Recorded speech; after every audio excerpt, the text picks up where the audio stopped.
All right, number 11. Make sure you keep it on track. Okay, monarchy. We're still discussing that. From Blackstone's commentaries. And let me just give a little plug for Blackstone. Blackstone was commissioned to describe the entirety of the evolution of law until his time. That book is a foundational principle from the standpoint of being under English law. Even though he'll speak about natural law at the very beginning to give you some semblance of how the law, and it tells you right there how it's segregated. I'll go from the natural law, and then I'll go up persons of things. Those are separated. Okay? So Blackstone's commentaries is commissioned to do that, and I think I heard anyway, it went through 10 edits. So it is the Bible of law. And if you don't just get over some of the language and start learning the language, you may never come to know your full power, to which is already confirmed, as it was confirmed in 1688, inasmuch as that it removed you being subject to the monarchy and instilled the land back into the people. Blackstone's is the one that the man and whoever were the editors at that time, and they would have been chief justices and so forth as he was, and lawyers and all those kind of things that knew the law as much, that were able to interpret to make sure that every sentence, and I'm telling you every sentence, doesn't have any ambiguity in it. The only ambiguity, if you have ambiguity in it, it's your own misunderstandings. It is succinct. It writes the exact same way it needs to write. You just have to get adjusted to the way it writes to know the depth of the language that's spoken until you get into the simplicity of it, okay? Which we're discussing somewhat, hopefully, the simplicity. So Blackstone's commentaries was, if the two books that came into North America, the Bible and Blackstone's. The Bible is the spiritual realm of how to deal with agreements, and Blackstone's is telling the evolution of those agreements through law, okay? That's it. That's why those are both construed as God, because they are, in as much as that's the agreements to establish the laws and how people need to act with each other in order to maintain the peace. Okay, Blackstone writes here, the supreme executive power of these kingdoms is vested by our laws in a single person, the king or queen. For it matters not to which sex the crown descends, but the person entitled to it. Whether male or female, it is immediately invested with all the ensigns, rights, and prerogatives of sovereign power, as declared by statute 1 Marius. I don't think I put that one in correctly, but anyways, by statute. And it's anyways you find it in Blackstone 1 chapter 3. Okay, book 1 chapter 3. So that was taken right from that point there.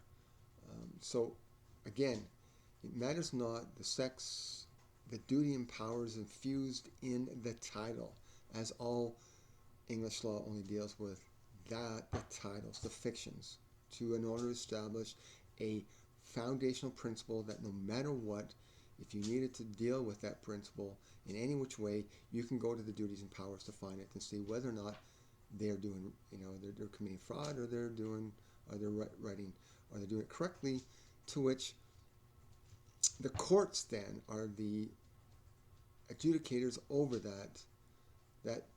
If you gave it to the monarchy, it says, yeah, I'm always doing right, and you would never have any, you would have never remedy. So that's what the courts are.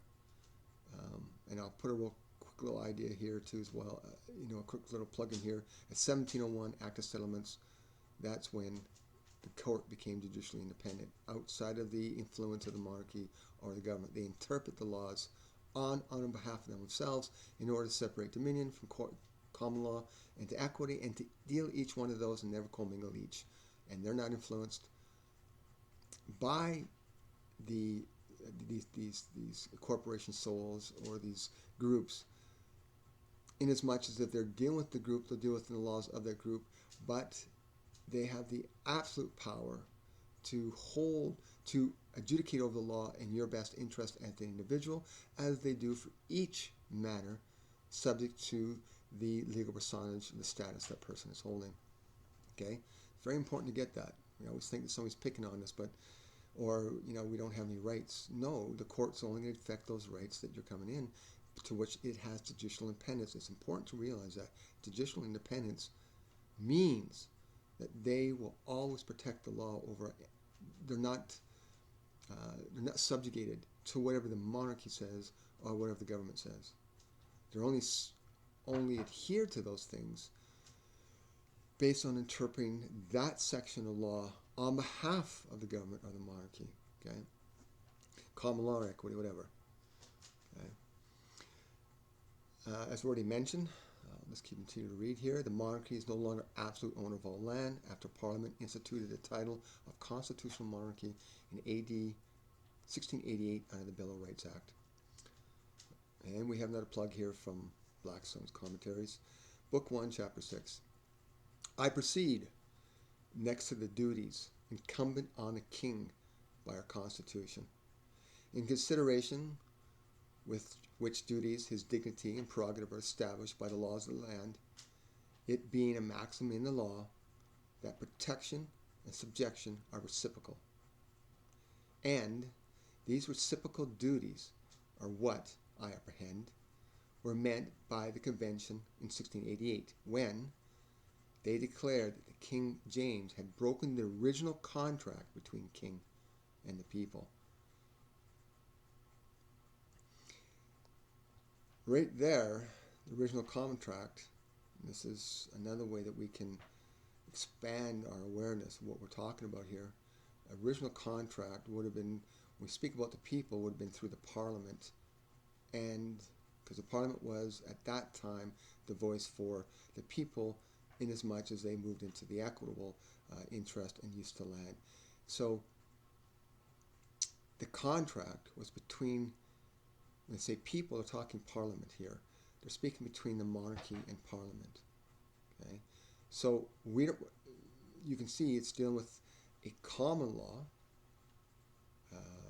right that was established between the two parties, in that the centralized system of the Parliament became one single entity, one legal personage, that then created that a contract between the monarchy and the Parliament was severed, or it was being diluted, and it wasn't being like it happened before in 1256 Magna Charta between the barons and King John, where he was starting to overreach the agreements that they've made that far. The same thing now we're seeing in 1688,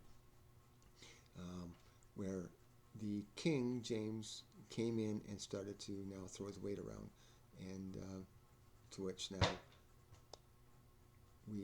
that was, you better get off the throne, or we're gonna put out the old chopping block for you, and that's gonna be up to you. So you also notice it said contract. Okay, well, you're not in a contract, or is equity involved in a contract? Equity is involved in subject to a trust, to which then you make contracts under. But the separation is the trust, which we've already established between the common law and equity. There had to be a trust in between the two, so that either one wouldn't affect the other. Okay, so remember that when we're speaking about any constitutions, any patents, letter of patents, we're speaking about the agreements between monarchy and Parliament. If you're looking at Parliament as speaking on behalf of the people, indirectly they are, because they're keeping separate your common law interest. You see, it's a play on words. Same as when we speak about the Great Reset, you own nothing to be happy. Whereby, if you own nothing to be happy, you will be, because you'll no longer segregated to the equity. But on the same principle, it also means you're going to own nothing to be happy, because they're going to destroy those property rights under equity. See, it's playing both. It's saying, they're saying things in each word, each thing they're saying has a double meaning to it until you get to comprehend how everything works. And that's from the principle. So where was I going with that? So all those agreements are between the monarchy and the government. Government are those which administrate over the use of land, and let's call them worker bees, citizens, franchises of the government, who have agreed to equitable rules under the government, who is now formed the settlement or created the settlements through legislations of how to use that land. That's not going to hurt those interests in the common law. So when we speak about that, remember, contract is between the monarchy and the government, not you. You're never in a contract with the government. You have nothing to do with the government until it is noticed you make an agreement under government. And that's not even through contract. It's just through a confidence that by your actions you can perform certain obligations based on your acceptance of identifications and how they're using the system and what you purchase. That's all what's happening. They're just noticing that, and then they're taking it to court and provide a remedy based on your actions. You have other rights based on what law you're bringing in. So law is not bad or good, and if you start yourself on fire running through the building saying, no, the law's bad. You know what? Every time you say that, I say, well, because you don't understand it. And I like to say innerstand, because that's where we're going to. You have to come to full meaning. That's why it's innerstanding. Inner. Your understanding is trying to get there to get to your understanding. Okay, understanding is full power. Understanding is somewhat of a belief of a power that you're affecting within some level of that system. Oh man, I went on. There's a lot to go unpack here, but we're going to keep on repeating things, and that's a good thing. Okay, so let's move on and stop this video.